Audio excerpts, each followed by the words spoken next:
L'extrusion-gonflage.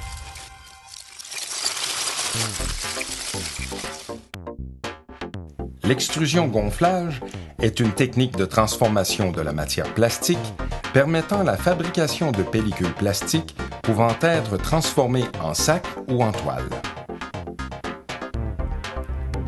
La matière plastique, initialement sous forme de granules, est acheminée vers la vis d'extrusion qui servira à la réchauffer à l'aide de colliers chauffants et de la friction pour qu'elle devienne malléable et lui permettre d'être transformée. Pour contrer le débalancement causé par la gravité, la fabrication de pellicules plastiques se fait généralement à la verticale et non pas à l'horizontale, où la gravité favoriserait une surépaisseur sur la portion inférieure de la pellicule.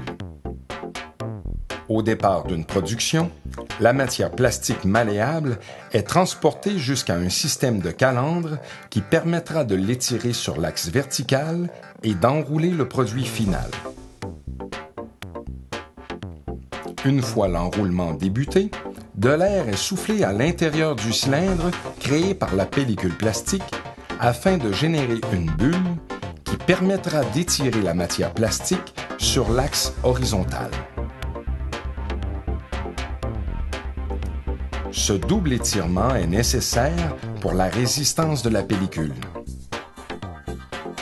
Lorsqu'on étire une matière plastique sur un seul axe, les molécules s'alignent et créent une faiblesse dans la matière sur l'axe perpendiculaire à l'étirement.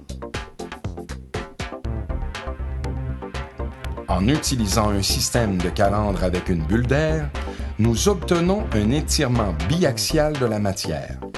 Et ainsi, nous uniformisons la résistance mécanique de la pellicule plastique fabriquée. L'emplacement de la bulle est important dans le procédé. Il est donc possible d'ajuster l'air de refroidissement et la position de la bulle afin de stabiliser le tout. Une fois que ce processus est démarré et stable, il pourra fonctionner tant et aussi longtemps qu'il y aura de la matière.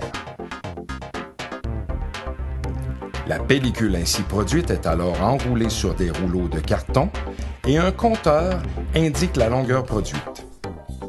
Lorsque la longueur déterminée par le client est atteinte, la pellicule est coupée et le rouleau terminé est remplacé par un rouleau vierge afin de continuer la production.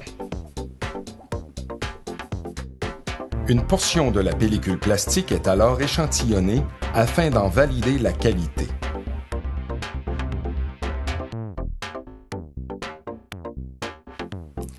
Si l'échantillon réussit les tests, le rouleau produit est approuvé, pesé, puis emballé.